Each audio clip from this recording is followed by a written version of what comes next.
Perkenalkan, nama saya Maria Sulastika Reminda dengan NIM 2021-210151. Kali ini saya akan menjelaskan materi tentang masyarakat dan partisipasi dalam pemerintahan daerah.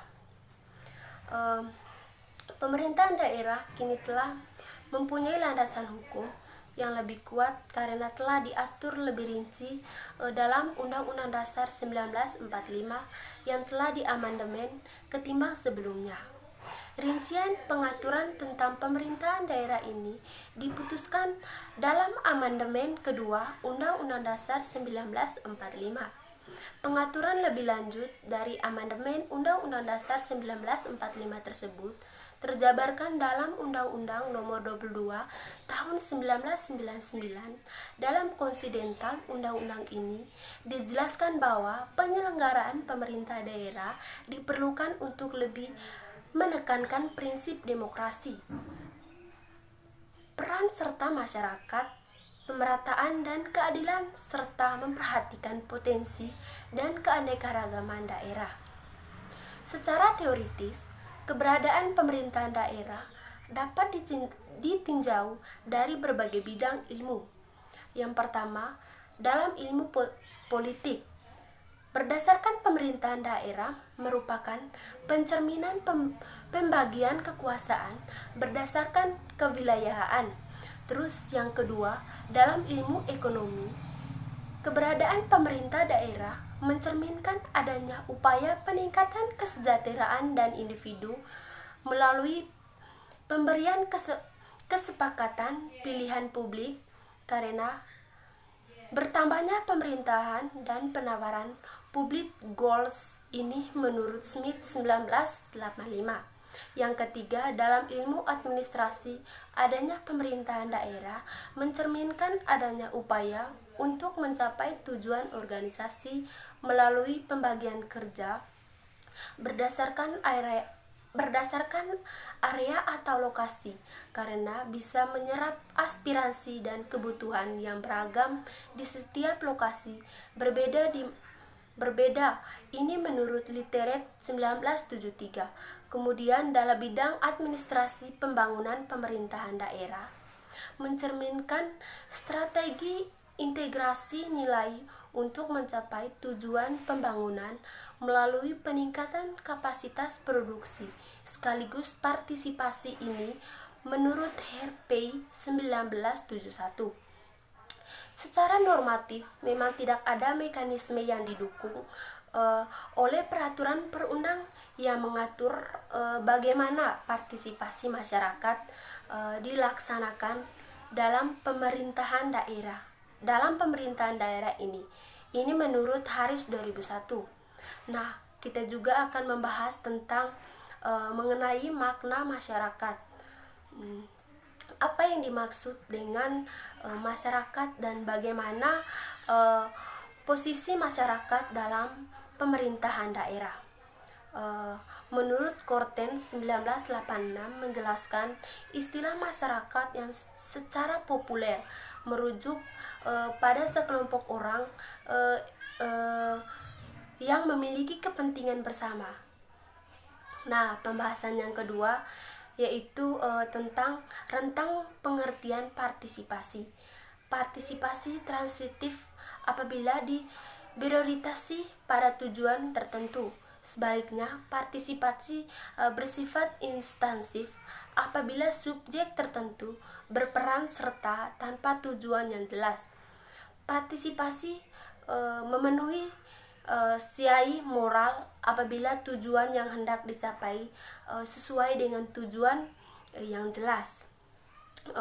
Menurut Brian dan White 1988, semula partisipasi hanya diidentifikasikan secara politis sepenuhnya sebagaimana yang berkembang pada tahun 1990-an dan 1960-an.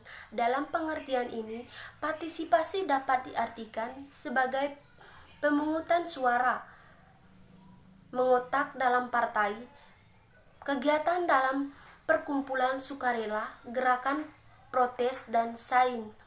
Sebagai John Les, mereka mengungkap bahwa partisipasi politik ini dapat dibagi menjadi dua arena.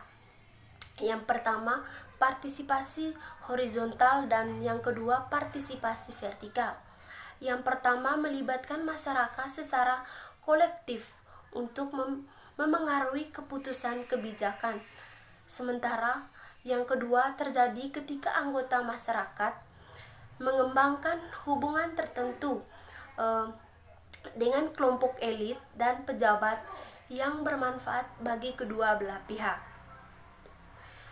Pembahasan yang ketiga menjelaskan tentang derajat partisipasi masyarakat, pemahaman atas derajat partisipasi masyarakat dalam pemerintahan daerah tak dapat dilepaskan dari 8 tingkat partisipasi yang diajukan oleh Arstey sebagaimana dijelaskan oleh Bulls et al. 1991 pada tangga terbawah terdapat 2 tingkat yang digolongkan sebagai bukan partisipasi, yakni manipulasi dan terapi.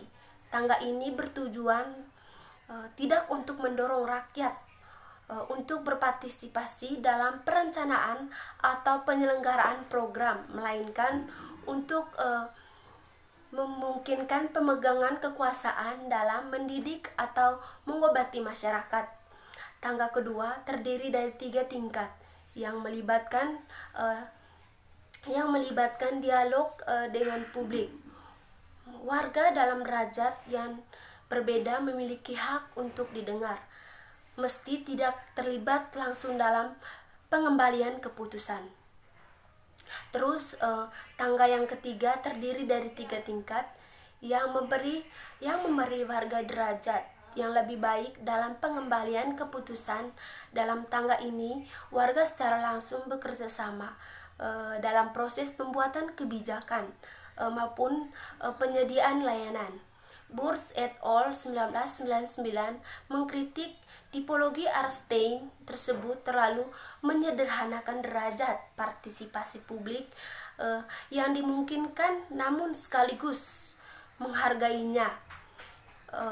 Sebagai titik awal bagi pembahasan partisipasi dalam arti luas, model Arstey berfokus pada hubungan antara warga negara dengan program khusus pemerintah guna menyesuaikan dengan partisipasi dalam pemerintah daerah. Pemerintah daerah diperlukan perubahan dalam asumsinya, khususnya tentang keberadaan ruang kekuasaan atau pengaruh warga negara. Ruang ini dibagi menjadi 4 tingkat kekuasaan, melalui dari ruang publik, lalu ruang pemukiman, kewargaan, program situasi atau fasilitas, kemudian ruang pemerintahan daerah, dan yang terakhir adalah ruang pemerintahan nasional. Partisipasi publik dalam pemerintahan daerah berada dalam ruang kedua dan ketiga. Dengan memahami keberadaan ruang publik tersebut dalam pemerintahan daerah, maka modifikasi terdapat topologi Arstey diperlukan dengan mempertimbangkan beberapa hal. Yang pertama, perlu dibedahkan dengan lebih saksama antara partisipasi dengan kendali. Terus yang kedua, beragam bentuk pemberdayaan dapat dipertimbangkan dalam berbagai atas dari tangga partisipasi di atas. Terus yang ketiga, yang lebih penting lagi adalah tingkat-tingkat dari dalam tangga tersebut seharusnya tidak dihitung sebagai sama jaraknya antara tingkat ini menurut Burnett et al. 1994. Sekian penjelasan materi dari saya tentang masyarakat dan partisipasi dalam pemerintahan daerah. Terima kasih.